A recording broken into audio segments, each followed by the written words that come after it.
Jimmy McGilligan Centre for Sustainable Development Sanawadiya की निदेशक doctor Shrimati जनक पल्टा मगेलिगन ने सेंटर में सस्टेनेबल विवाह और वैवाहिक जीवन विषय पर एक दिवसीय प्रशिक्षण कार्यशाला आयोजित करके अपनी 35वीं शादी की सालगिरह मनाई। मुख्य कार्यशाला का उद्देश्य लोगों को जीरो वेस्ट, स्वास्थ्य और खुशहाल जीवन के साथ अपने जीवन को सुखी सफल बनाए रखने के बारे में प्रशिक्षित किया। कार्यक्रम की शुरुआत में समीर शर्मा द्वारा बहाई प्रार्थना से हुई। जनक पलटा मगेलिगन, गौतम काले और संगीत गुरुकुल के छात्रों ने मन को उत्साहित करने वाली संगीतमय प्रस्तुतियां और लोकगीत प्रस्तुत किए। कल्याा जी नहीं लगना, साडा कल्याा जी नहीं लगना, वो सजना तेरे बिना, सजना तेरे बिना, सजना तेरे बिना, हो सानू एक पल चैन न आवे, सानू एक दाम्पत्य जीवन स्वीकारूं, स्वेच्छा से मैं खुशी खुशी बोला, स्वेच्छा से मैं खुशी खुशी बोला, स्वेच्छा से मैं खुशी खुशी संकल्प लेता हूँ कि आज से मैं हूँ उसका पति और वह मेरी अर्धांगिनी। सस्टेनेबल है। आप अगर अपना खाना खुद उगा रहे हैं तो सस्टेनेबल होगा।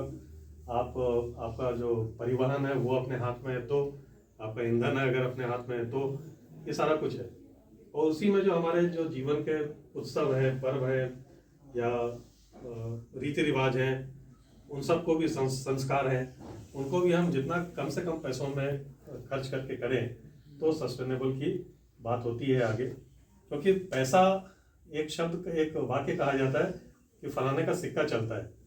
मतलब पैसा अगर हम जब यूज करते हैं तो किसी और के वर्चस्व के आगे सरेंडर करके करते हैं। सस्टेनेबल मैरिज को लेकर इसके बारे में कुछ बताएं, किस थीम को लेकर प्रोग्राम था इसके बारे में। मैं जनक पल्टा मगेलिगन, मैं मेरी शादी की 35वीं सालगिरह है, जबकि मेरे पति का मेरे से शारीरिक विदाई उनका निधन हो गया 2011 में। तो हमारा वास्तविक मैरिड लाइफ 23 साल की थी। लेकिन उसके बाद भारत में आम तौर पर जब आपका पति चला जाता है आपकी मैरिज एनिवर्सरी और हैप्पी एनिवर्सरी नहीं होती। लेकिन मुझे लगता है कि ये सिस्टम को मैं बताना चाहती हूँ लोगों की, आफ्टर ऑल मेरी मैरिज एनिवर्सरी तो है और मैं सबको बताना चाहती हूँ कि ये संबंध जो है ये आत्मा का है, इंसान केवल शरीर से गया है। तो मैंने उस शादी की सालगिरह को इस तरह से मनाना शुरू किया कि सस्टेनेबल मैरिज, ये एक कार्यशाला आयोजित की इस बात को देखकर कि शादी जब करते हैं तो शादी में बहुत कचरा करते हैं, बहुत दिखावा करते हैं, बहुत सारा शादी का जो ध्यान है वो जैसे पहले होता था, परिवार के लोग बैठते थे, गाते थे, तो वो मिलकर सारे लोगों का उसमें भागीदारी होती थी। अब एक ग्रैंड शो और इवेंट और मेकअप आर्टिस्ट और सब सारा चीज़ बड़ा दिखना चाहिए, तो वो शादी का जो प्रेम और सहभागिता है वो ख़त्म हो गई।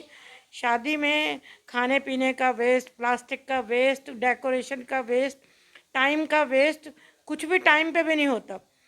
तो उस बात को ध्यान के रखते हुए युवाओं के बीच में जो पति पत्नी का मैच ढूंढते हैं, उसमें बाहर की चीज़ें देखते हैं, इसको तनख्वाह कितनी मिलती है, ये देखने में कैसा लगता है, लड़की देखने में कैसी है।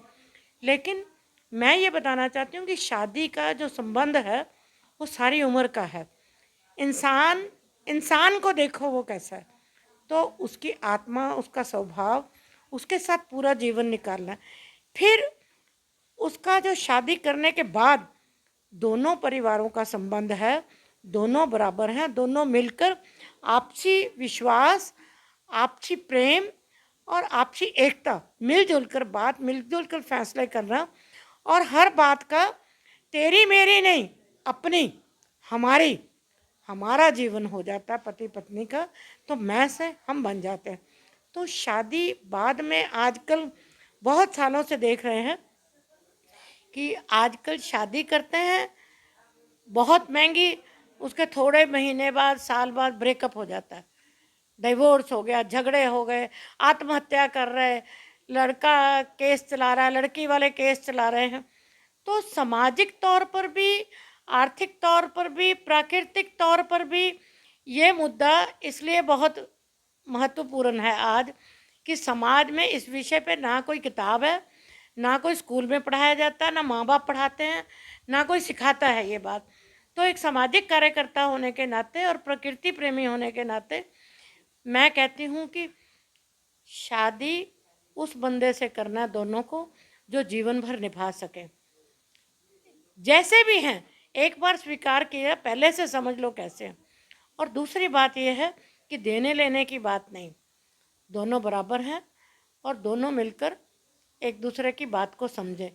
बाद में शादी दोनों तरफ के ससुराल हैं, ये लड़की वाले सारी उम्र करते रहेंगे, ये सब भी नहीं होना। तो बाद में जीवन शांत रहे, सफल रहे और खुश रहें और समाज में अपना एक योगदान दे सकें और आगे अच्छी औलादें हों, आगे बच्चे ऐसे बने जैसे माँ बाप होंगे वैसे बच्चे होंगे। जिन परिवारों में माँ बाप की शादी टूट गई, तलाक हो गए या लड़ाई झगड़े हो गए, सारी उम्र उनके बच्चे को आधा जीवन मिलता है, या बाप मिलता है या माँ मिलती है। तो ये सिंगल मदर, सिंगल फादर, ये सब है कि शादी में कचरा नहीं और शादी के बाद भी कचरा नहीं। तो जो हम शादी के फंक्शन करते हैं, समारोह करते हैं, उसमें हम इतना प्लास्टिक इत्यादि का व्यर्थ करते हैं और साथ में दिखावा इतना ज़्यादा है। तो इसमें सभी चीज़ों पे बातचीत हुई। आदमी जो है वो दिखावे में फंस गया है, इस कारण से खुद भी दबाव में रहता है और दूसरों पे दबाव बनाता है। ये बहुत मामूली साधारण सी चीज़ है। जिनको अपने स्वयं पे विश्वास नहीं है वो बड़े दिखावे पे विश्वास करते हैं और सारे टाइम एक बोझ के तले दबे रहते हैं। तो ये आदमी की शक्ति नहीं है, ये आदमी की कमज़ोरी है और आदमी का डर है। आपका पूरा परिचय? मैं राजीव संगल हूँ। मैं डायरेक्टर IIIT हैदराबाद, वहाँ मैंने उसको सेटअप किया था इंस्टीट्यूट को, और IIT BHU उसका मैं पहला निदेशक बना जब BHU से इंजीनियरिंग विंग IIT बना। मैं BHU का भी कुलपति वाइस चांसलर रहा कुछ महीनों के लिए।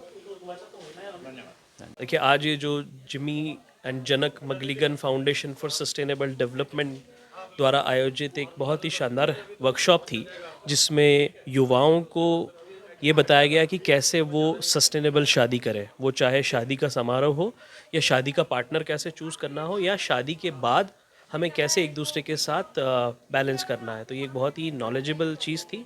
ये उन लोगों के लिए भी थी जिनकी शादी हो चुकी है और शादी के बाद बहुत सारे हमारे बीच में कई बार उतार चढ़ाव आते हैं हमारे रिश्तों में, तो उनको कैसे सहेजें और किस तरीके से हम एक स्पिरिचुअल, मॉरलफुल और एनवायरनमेंट फ्रेंडली शादी करें। तो ये उसके लिए था।